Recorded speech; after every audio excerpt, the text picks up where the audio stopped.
She purchased a home in Carlton, Michigan, which is outside of Saginaw, part of Saginaw. Um, and she closed with $25,000 in equity. Whoa. Countdown. Oh, yeah, let me pull out my fancy little apparatus. Give us a clap for audio sync purposes. Yeah, this is Hollywood right here.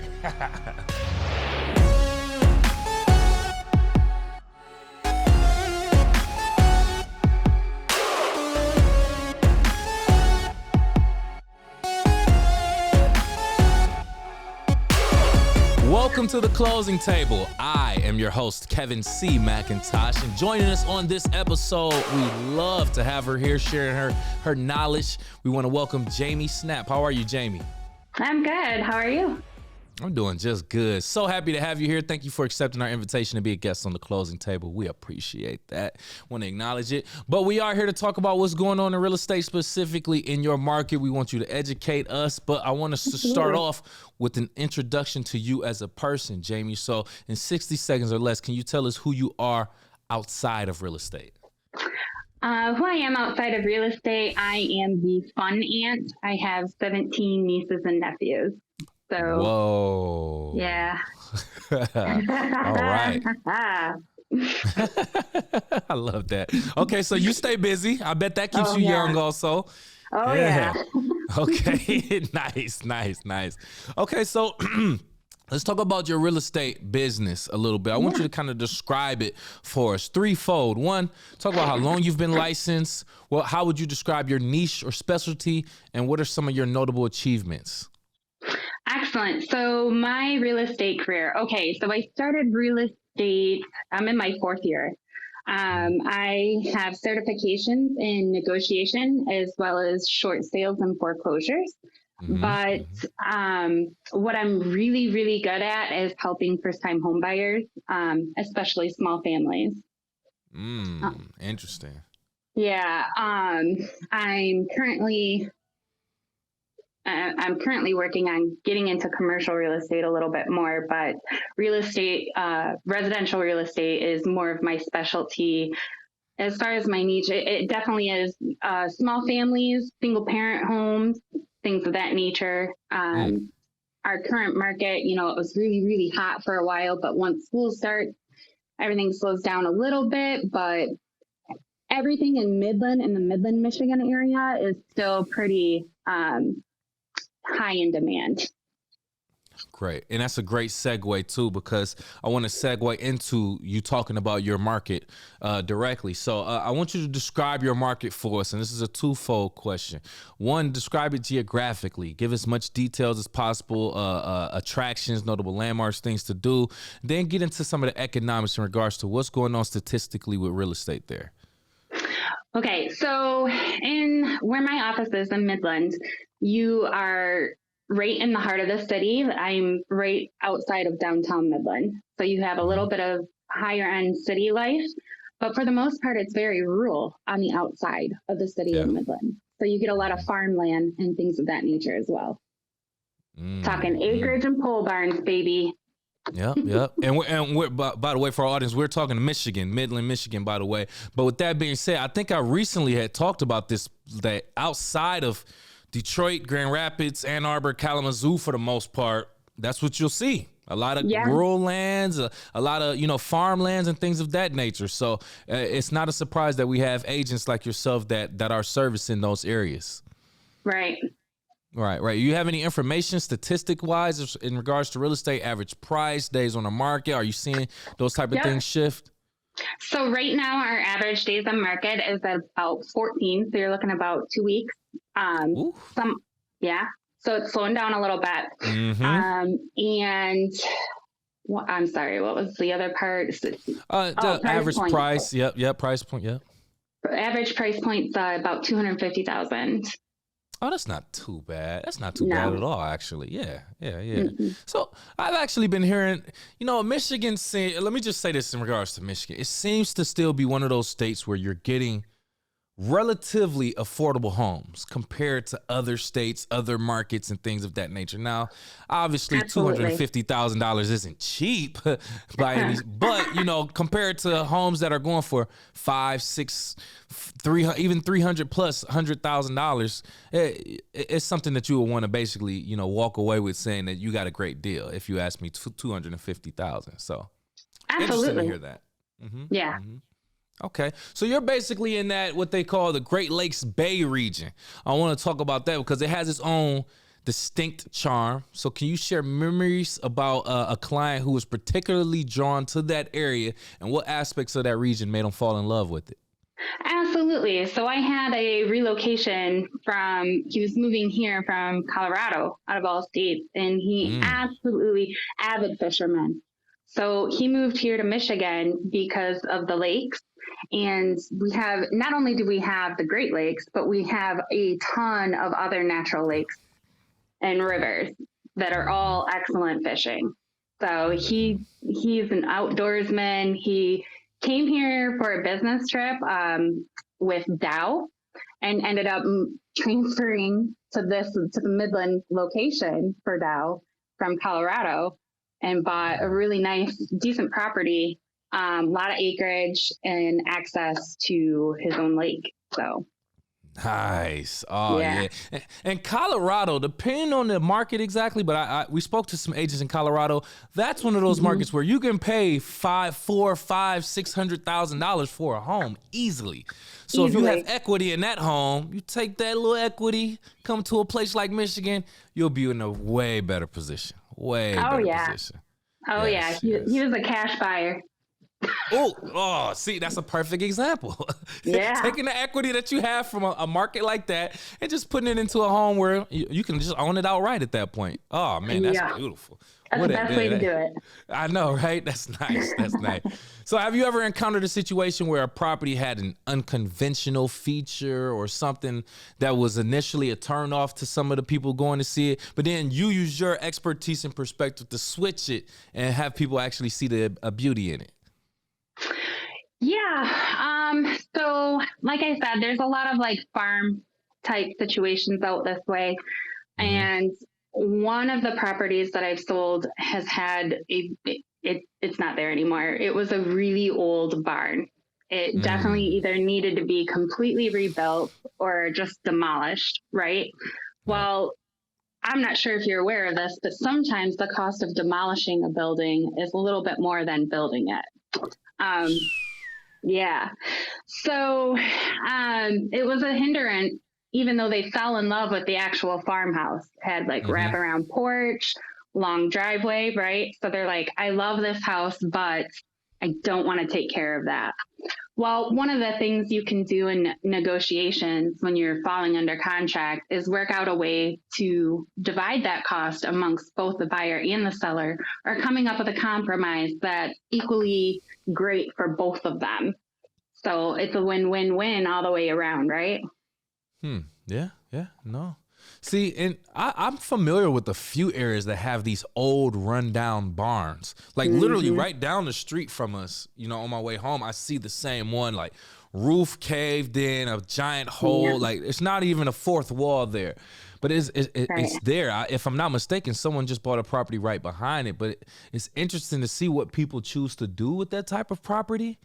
But I'm also kind of curious because first of all, I knew demolition it's not cheap, but to say it gets up there with building a property is crazy to me. I'm going to get a sledgehammer and try this myself. Yeah. I mean, is that an option, or is that something like you have to go to the township in regards to demolishing something?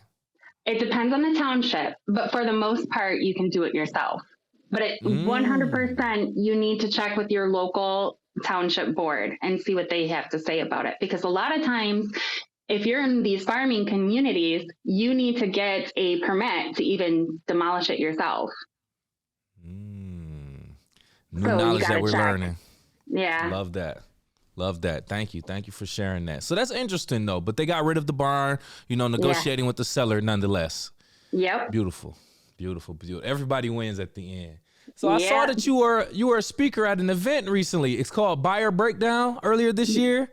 Yes. Yep. I love that. So it's an annual thing we're gonna do between Geneva Financial mortgage lender that I like to work with. Her name is Maria Fernette, and I put together a buyer breakdown. And what it is it's literally a class between a lender and a real estate agent on how to go about buying your first home.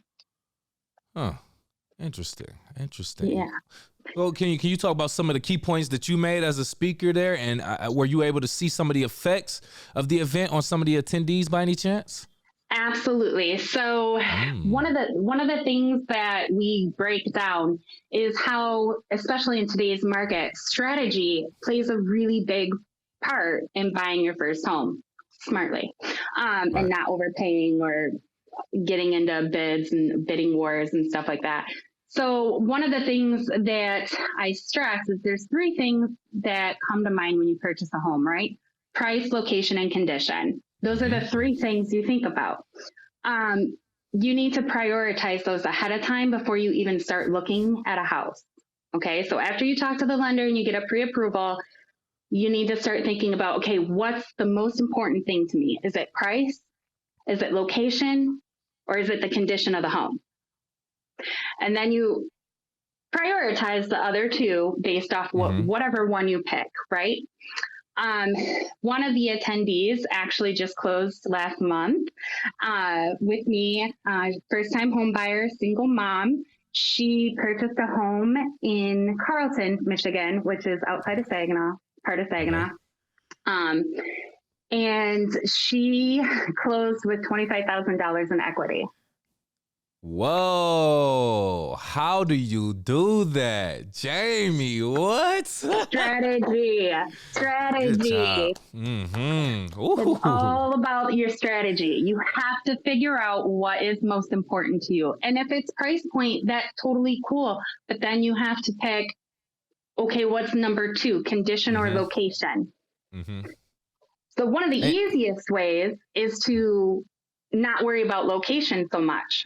But if you have to be in a certain location, then you have to rethink your strategy. right. I love that approach too. It's similar to another approach that I heard of. Think about the things that you must have, think about the things that are negotiable, and think about the things that you absolutely cannot deal with. And it's kind of the same. It's kind of the same concept because it's not saying that just because you choose price first, location and condition aren't important. They are important, but you're Right. going what's the most important, and then what's the second most important, and third most important. It's not least important at all. So I love that because I mean it seems simple, but it's definitely something that you should be considering as a rule of thumb when purchasing. Yep. And 25,000 in equity is crazy though. I just had to say that. What? for her first home, her very first home purchase. That's crazy.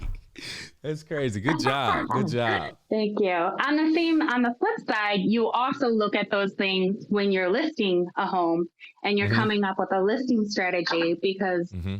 about a month prior, no, 2 months prior to that, I sold a home here in Midland off a very popular location. It's a subdivision right off the main golf course called Hollywood. And that home went for over $60,000 asking. Oh my goodness. How are you doing?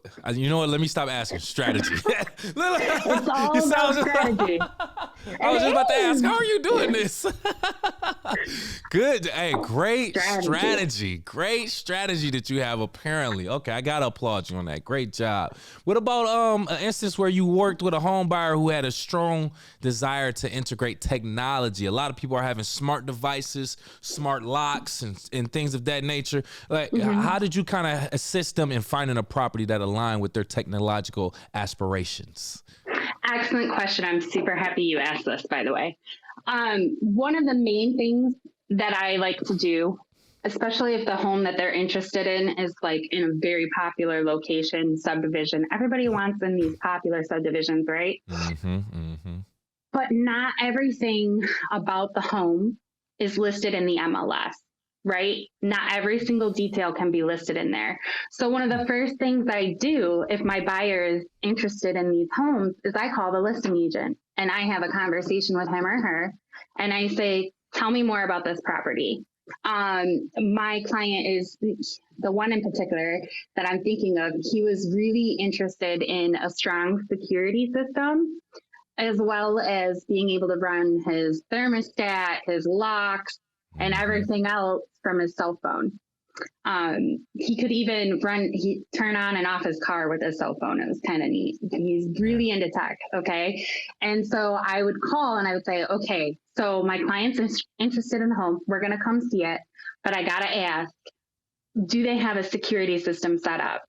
Do they have this? Is there, what kind of wiring system do they have throughout the house? What voltage do they have? Is it enough to carry the extra electronics? Oh, wow. Okay. Things like that. Those aren't always listed in the MLS. So you need to call the listing agent and ask. And even if they don't know it, they will call their client and ask their client.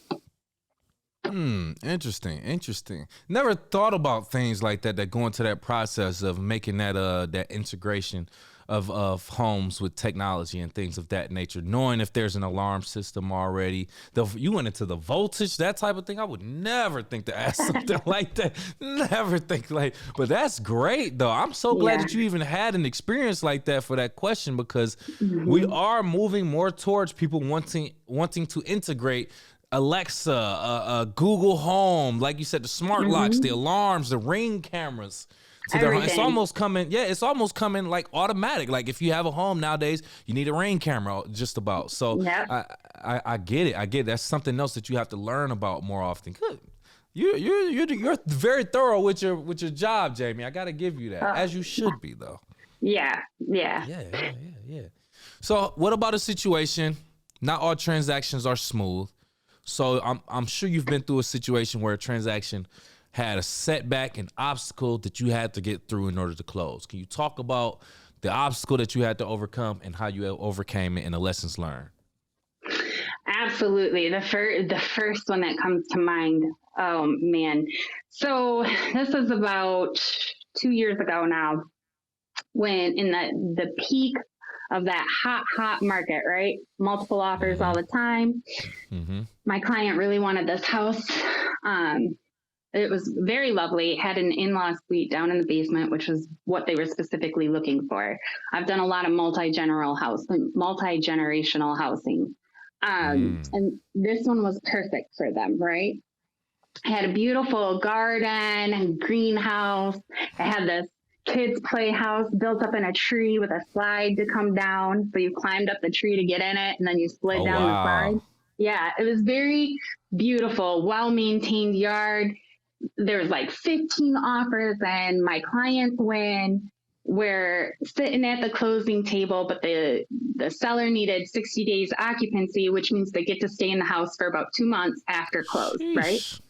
Yeah, it's okay. You got to give and get, take and give and work things out, right? So we're at the final walkthrough, right? 2 months passed. It's time to take possession. We pull in this beautiful horse-shaped driveway, and there's survey stakes about 5 feet over into the yard. The previous owner built that greenhouse, the garden, that tree house about 5 feet over into the neighbor's property. Oh my goodness. And this is after close. Yeah. Right? After close? This was technically after close, but not before occupancy was up. So, strategy, right? How do you fix this problem? Right? How would you, you bought this house, you waited 2 months to take possession of it. You take possession of it and you find out, oh my gosh, there's a survey line dispute. Right. I've actually, but real quick, I would think you would either try to move the property thing over or try to get a resurvey or something. I don't know what happens. So this is what I said. I said, if this is done now, that means it was an issue prior that they did not disclose to us before they sold the house. You need to go be friends with that neighbor. You need to go knock on that neighbor's door right now and become each other's friend. So luckily, they did become friends. They worked it out. They had to go through the court process with the previous owner.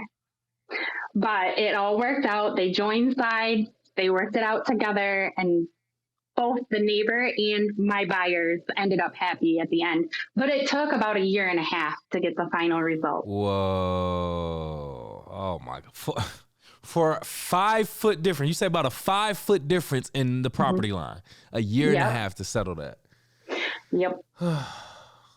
So I'm assuming at the end, the property or the shed or whatever is still there, didn't move necessarily.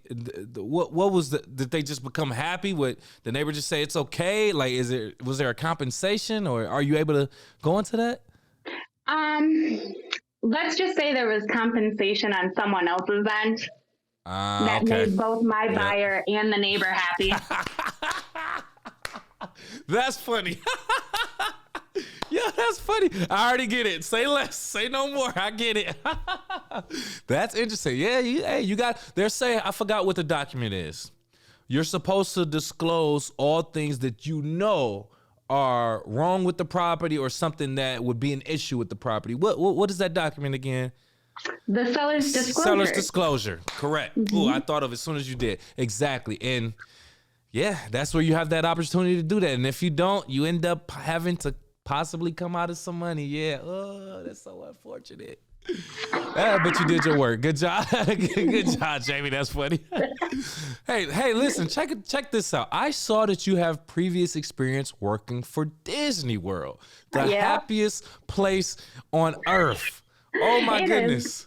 Yeah, so we got to talk about this. How did your experience in that hospitality field kind of change your approach to your career in real estate, if it did at all? So when you talk about hospitality, that kind of is an umbrella term that embraces a lot of different things, right? I worked for a lot of resorts and conventional hotels and stuff that, but I was in the food and beverage sector of it. Okay. So you do have to work hand in hand with like front desk and people, everybody else, really. But I was more of the food and beverage end of it. So you talk about, consistency and attention to detail and proper training and knowledge. That is how you become successful in that field or industry. You know, you have to stay consistent. You have to be well educated in food and beverage, you have to learn what you're talking about to guests, especially if they're paying $300 plus a night for a room to come eat in your restaurant, right? Or if they're paying $50, a plate or more. I've also done fine dining where it's like $100 per person. People expect a different level of customer service and hospitality. So you really learn very quickly on how to interact with people, how to read people, right? Because the whole idea of hospitality is to be able to tell what a person really wants, no matter what they're saying. Okay. I like so that. You really do. I mean, anytime you work in hotels or resorts of any kind, it doesn't matter if you're food and beverage, doesn't matter if you're doing janitorial work, housekeeping, whatever your position is, the one thing you're going to take away is how to read the room and how to read what people really want in a situation. You can read between the lines like nobody else. That is an undervalued skill. I agree with that. I'm glad you highlighted that. Okay. That was one of my biggest takeaways. And it really does help. It really does help in real estate because I can tell mid-conversation pretty accurately what the real story is, what the bottom line is. Oh my goodness. I love that. That highlights two different things. One, your ability to have emotional intelligence and your ability to have to kind of read the nonverbal cues also. Yeah. And like I said, undervalued skills, 100%, because a lot of people may not express everything that they actually feel with certain situations, may feel too scared, too intimidating, especially in a situation like that. So for you to, and then the fact that you even know to identify those skills and abilities and to translate that over, I mean, that just shows, your intelligence as well. So I love that you take that from that, because some people would think, food and beverage, how is that related to real estate? No, I get it, because I worked in food and beverage also. Yeah. Never been a real estate agent, but now that you made that connection, I get it. So well said, Jaime. Well said. Yep, Well said. absolutely. Have you ever had to tell someone it's going to be about 20 more minutes for your stay? Yes, and I've heard it, and I hate it every time. Oh my goodness. I was just thinking that I like, instead of coming out here and telling me my food is on the way, just come out here when my food is on the way. Like, I don't want to hear that. I hope it's on the way, like, clearly. But anyway, don't give me a too much. Jaime, $1 million question for you right now. The audience of first-time home buyers they inquire, knowing what you know now in today's market, the resources that are available, the information that are available. Put yourself into the shoes of a first-time home buyer with today's conditions. What approach would you take to owning your first home? The very first thing I would do is talk to a lender. They can look at your entire financial situation and help you strategize what's best for you as far as loan terms and conditions. There's MSHDA programs, right, which are different grants and loans and programs to help you come up with the extra funds for buying your first home. MSHDA program is great, but it's not necessarily purposeful for everyone. So, there's a plethora of there's rural development, there's FHA, there's VA loans, there's all these different lending programs, and each bank has their own systems and programs that they can do. So it's smart to talk to a lender first that you're comfortable with, and then maybe a couple more, one or two more, just to see what different programs and interest rates they can offer you as well. And then strategize what you can do, what's best for you financially. A lot of people, I got approved for, let's say, $400,000. I want to buy a $400,000 home. That might not be in your best interest long-term to max out your loan or your credit line. Or there's a million other things I could go into when it comes to that, especially when, you got to make sure you're looking at your taxes, what your monthly payment is going to be. A monthly payment right now for about $250,000, depending on your interest rate, it's going to be about $1,900. So you need to make about $85,000 a year to buy a $250,000 home. Oh, goodness. I'm sorry. Continue. So it's all numbers and data, okay? And the best person to talk to about those is actually a loan officer. I'll give you a little hint too. If you're a first-time home buyer, okay, and you're talking to a lender and they say, I'm sorry, we can't approve you for a mortgage right now, but they don't tell you why, you need to talk to a different lender. A good lender will tell you why, what to do to fix it, and how long it'll take you. That is a good lender. That's the one. That's the clip. We're clipping that up. That's a good one. That's a real good one. It's the truth. Love that. Love the knowledge. Thank you so much for dropping gems, Jaime. We appreciate you for accepting our invitation here at the closing table. At this point in the episode, if you have any last words and or want to tell people how to reach out to you, please do so now. Stay safe out there, my friends, and always strategize. Come up with a plan first before you make any moves. And if you want to have a conversation about how different strategies might work for you, you can call me, email me, I'll call my office, send a smoke signal, DM me. I'll get a hold of you. I love the smoke signal.